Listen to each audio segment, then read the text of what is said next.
Directly to jail again? Either you're cheating or this game is rigged. Fine.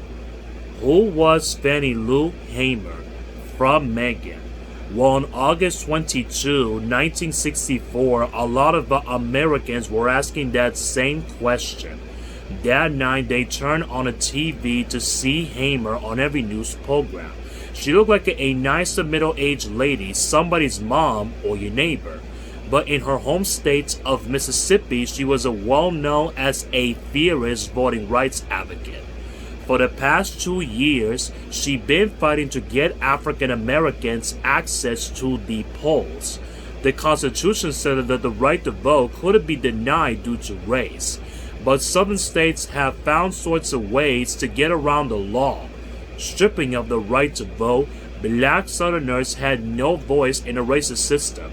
To try to fight it, you face jail time, and intimidation, and violence.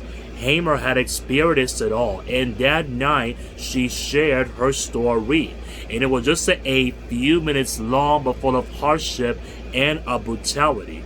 And the viewers who never heard of her before wept. And then overnight she went being from a local activist to a national civil rights leader. Hamer was born in Mississippi in 1917, the youngest of 20 children.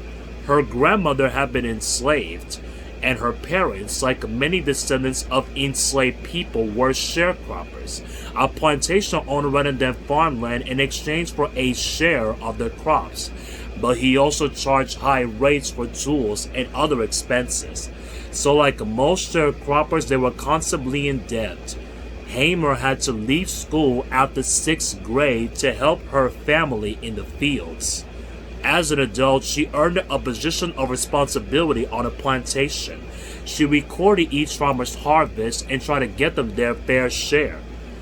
Then, and in August 1962, the members of the Student Nonviolent Coordinating Committee, or SNCC, visited her church.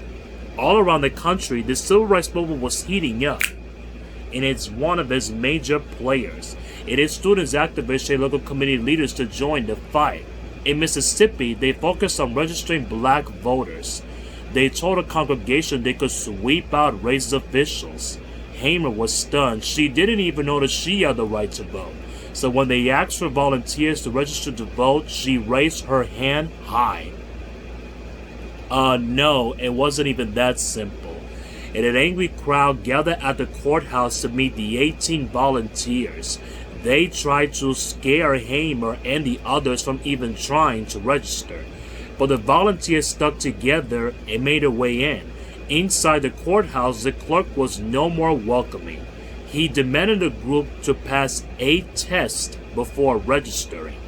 They were asked to explain a legal clause about the ex facto laws. Exactly, that was the whole point of literacy tests, to be nearly impossible to pass, so clerks can refuse anyone the right to vote. They also demand a poll tax, a fee meant to discourage would-be voters. No surprise, all the SNCC volunteers failed the literacy test. And on the way home, their bus was stopped by the police. They said its yellow color was illegal. Hamer sang a song to keep the group's spirits up until they were let go. That night, she was fired from her job and evicted from her home. The plantation owner had heard about her attempt to register. A few nights later, somebody shot at the house where she was staying. Afraid for her children, Hamer considered leaving town for good. But she could not convince herself but to leave the place that her parents helped build. She rented a house from a neighbor and took a job with a committee. Hamer's home became a gathering place for volunteers and civil rights leaders. And among them, she stood out. She wasn't male, young, well-educated, or a middle class. She knew what poor black families endured because she lived it. That first-hand experience made her a powerful speaker. She will often break into song to motivate crowds. Before long, she was well known for her singing voice as her activism. But her growing influence made her a target for racist attacks. She got threatening letters and phone calls, and her husband lost job after a job. Somebody threw an bomb at her house. Luckily, it failed to explode. Then, in June 1963, Hamer and 6 fellow activists were arrested. They tried to eat at a whites-only diner. Local police held them for 3 days, beating and torturing them. Hamer's kidneys were permanently damaged, and she lost sight of one eye. Hamer and other activists realized the legal authorities were not going to change unless they were forced to. So, in 1964, they started a massive voter registration drive called Freedom Summer, and it brought hundreds of mostly white college students down to Mississippi. They went door to door registering black voters. It was dangerous work, and 3 volunteers were being dead in the first week, but the nation could no longer ignore what was happening in Mississippi. For the rest of the summer, stories of beatings and shootings made headlines all around the country. And at the end of August, Hamer and other activists went to Atlantic City, New Jersey. That was the start of the Democratic National Convention. The big event where the party chose its nominee for president. Each state sends a group of people to cast the official vote. No surprise, Mississippi's representatives were all white.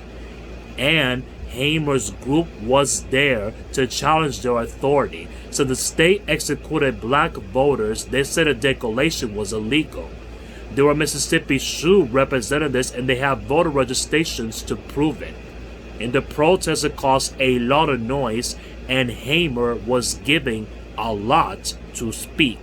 Before a national audience, she described what she had endured simply for trying to vote, being threatened and shot by fellow citizens, being beaten by the police. She challenged the nation to consider for its own values. Hamer, is this America, the land of the free, of the home of the brave, where we have to sleep with our telephones off of the hooks because our lives be threatened daily, because we want to live in a decent human beings in America.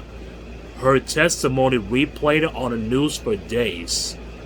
No, Hamer and her group were not seated at the convention. But a year later, President Lyndon Johnson would sign the Voting Rights Act of 1965, and it outlawed all kinds of barriers to voting like literacy tests and poll taxes. And at the convention in 1968, Hamer was chosen to be an official delegate. She received a standing ovation. Hamer's activism continued way past her prime-time moment. She fought for women's rights and protested the Vietnam War and ran for office several times. She founded a Freedom Farm, a cooperative to help black farmers climb out of poverty.